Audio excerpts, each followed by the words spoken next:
तो incident and reflected and refracted lights are perpendicular to each other. तो क्या आप निकाल सकते हैं क्या बेटा? इधर से ऐसे चली गई और ये ऐसे जा रही है, तो ये कह रहा है ये एंगल 90 डिग्री है। तो ये अगर आई है तो ये भी कितना होगा? आई होगा। ये लॉ ऑफ रिफ्लेक्शन से बोल सकते हैं, ठीक है। और ये एंगल देखो, ये 90 हो गया, ये आई है, तो ये अपने आप कितना हो जाएगा? 90 माइनस आई हो जाएगा। और ये क्या कहलाता है? एंगल ऑफ रिफ्रैक्शन कहलाता है। अगर आपकी रिफ्लेक्टेड और रिफ्रैक्टेड रे दोनों एक दूसरे के परपेंडिकुलर हैं, तो मैं बोल सकता हूँ क्या कि एंगल ऑफ रिफ्रैक्शन कितना हो जाएगा? स्मॉल आर हो जाएगा। एंगल ऑफ रिफ्रैक्शन कितना हो जाएगा? आर हो जाएगा। और ये आपका रिफ्रैक्टिव इंडेक्स म्यू है। कुछ करना ही नहीं है आपको, स्नेल्स लॉ से बोल देंगे आप। फ्रॉम स्नेल्स लॉ क्या कर देंगे आप? साइन आई, एयर है तो 1 कर दो इधर, equal to mu into sine R. तो आर की जगह क्या रख दोगे आप? 90 माइनस आई रख दो। ये कितना आ गया आपका? साइन आई आ गया। तो ये म्यू कितना आ जाएगा? कॉस आर टेन आई के बराबर आ जाएगा।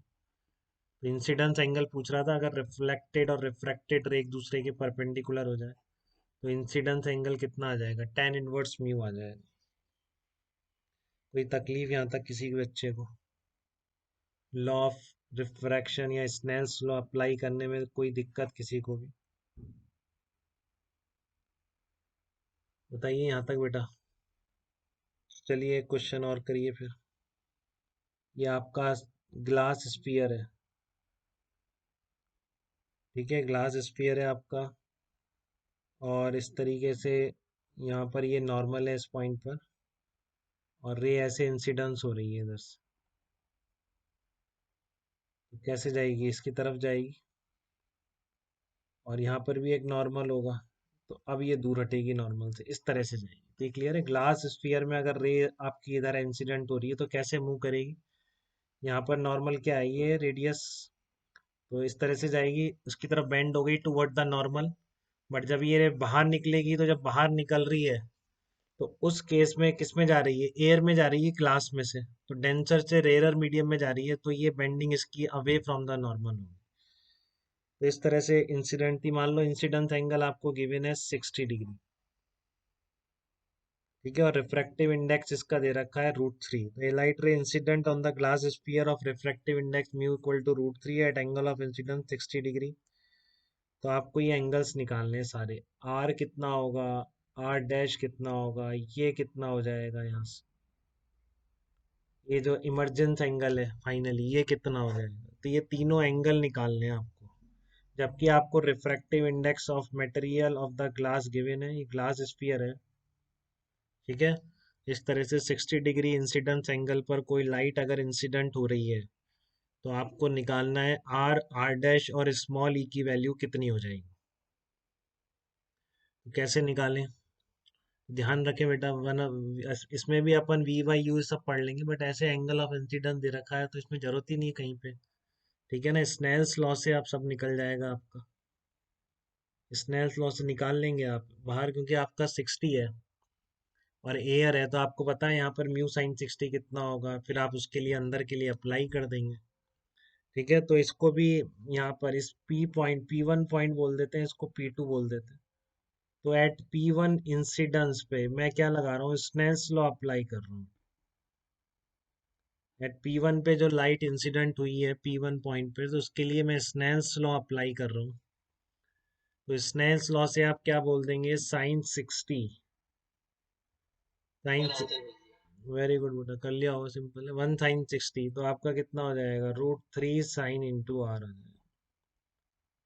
तो आपका साइन 60 कितना होता है? √3/2 होता है। तो साइन आर कितना हो जाएगा? 1/2। तो आर कितना आ गया? 30 डिग्री आ गया। अब आर और आर डैश देखो आप, ये दोनों रेडियस है सेंटर से, ठीक है ना। ये भी रेडियस है, ये भी रेडियस। तो इसलिए आप क्या बोल सकते हो कि R dash equals to R equals to 30 होगा। अब इमरजेंट पूछा है तो वही लगाइए। स्नेल्स लॉ से क्या बोलेंगे? √3 sine 30 equal to sine into e. तो ये √3/2 होगा, तो इमरजेंस फिर कितना आ जाएगा? 60 डिग्री आ जाएगा, ठीक है ना।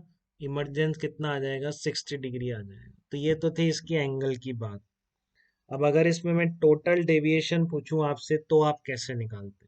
जैसे मैंने आपको उसका रिफ्लेक्शन का याद कराया था, पाई-2 आई। रिफ्लेक्शन का जो डेविएशन था वो कितना है, पाई-2 आई।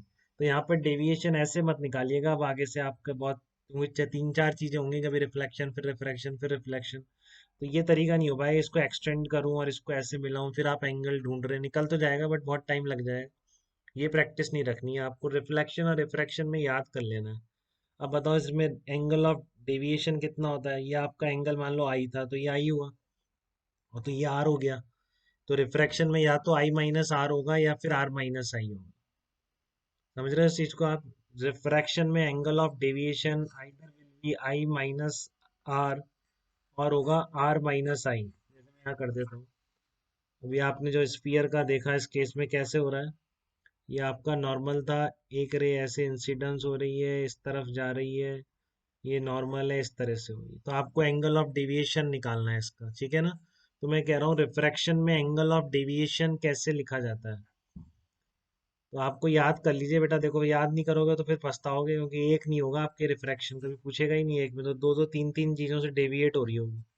तो आपको टोटल डेविएशन लिखना होगा, अगर फंडा यहाँ समझ लिया तो गलती नहीं करोगे। अगर मान लो ऐसे जा रही है, बेंड हो गई टुवर्ड द नॉर्मल, तो आपको पता है ना ये एंगल आई हो गया, ये आर है, तो फिर ये डेविएशन यही तो कहलाएगा, ओरिजिनल और जिधर चली गई। तो यहाँ पर डेल्टा क्या हो जाएगा, आई माइनस आर हो जाएगा। अगर इसका उल्टा होता कि आपका मीडियम कैसा होता, रेयरर मीडियम होता, ठीक है, तो इस तरह से जो लाइट जाती है वो क्या होती है, ऐसे दूर चली जाती है, इससे दूर हट जाती है। तो फिर अब यहाँ से ये एंगल आर हो गया, ठीक है, ये अगर आई है तो फिर ये वाला आई होता आपका, दिक्कत तो नहीं किसी को इसमें, सिंपल वर्टिकली अपोजिट एंगल। तो डेविएशन फिर ये हो जाता, तो यहाँ डेविएशन कितना हो गया, आर माइनस आई। तो आप ये ध्यान रखेंगे बेटा, रिफ्रैक्शन में डेविएशन या तो आई माइनस आर होगा या आर माइनस आई होगा। तो कैसे निकालेंगे, आप एरो से बनाते जाइए, जैसे इसमें इधर घूम रही है तो इसमें ऐसा है, ये आपका डेल्टा 1 हो गया। अब इसको पॉजिटिव नेगेटिव कुछ भी बोल दीजिए अपनी मर्जी से, यहाँ पर भी रे ऐसे ही घूमी है, डेल्टा 2।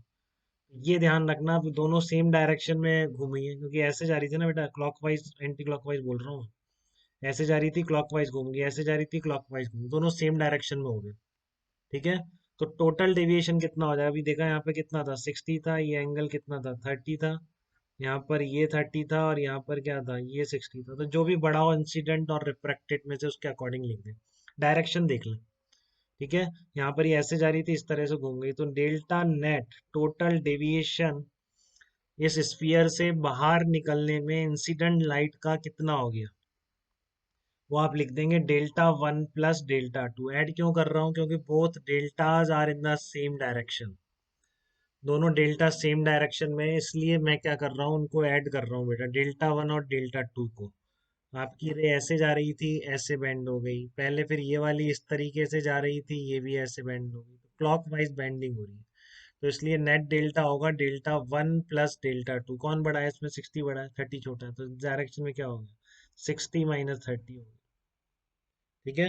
डेल्टा 1 की वैल्यू कितनी आ गई आपकी, 60 - 30 आ गई, और प्लस डेल्टा 2 कितना आ गया, डेल्टा 2 आ गया आपका, 60 बड़ा है, उसमें डायरेक्शन आपने देख ही लिए पहले से।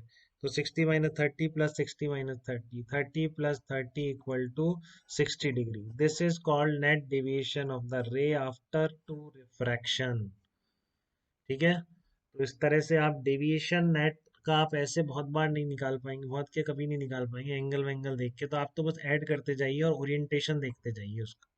जहाँ पे रिफ्लेक्शन रिफ्रैक्शन जो भी हो रहा है, रिफ्लेक्शन का आपको याद है पाई-2 आई, रिफ्रैक्शन में याद कर लीजिए इधर आई माइनस आर और आर माइनस आई, जो भी ज़्यादा हो, और बस डायरेक्शन देख लीजिए एक बार, तो कभी गलत नहीं होगा, ठीक है। तो यहाँ तक बेटा किसी को कोई डाउट तो बताए मेरे को।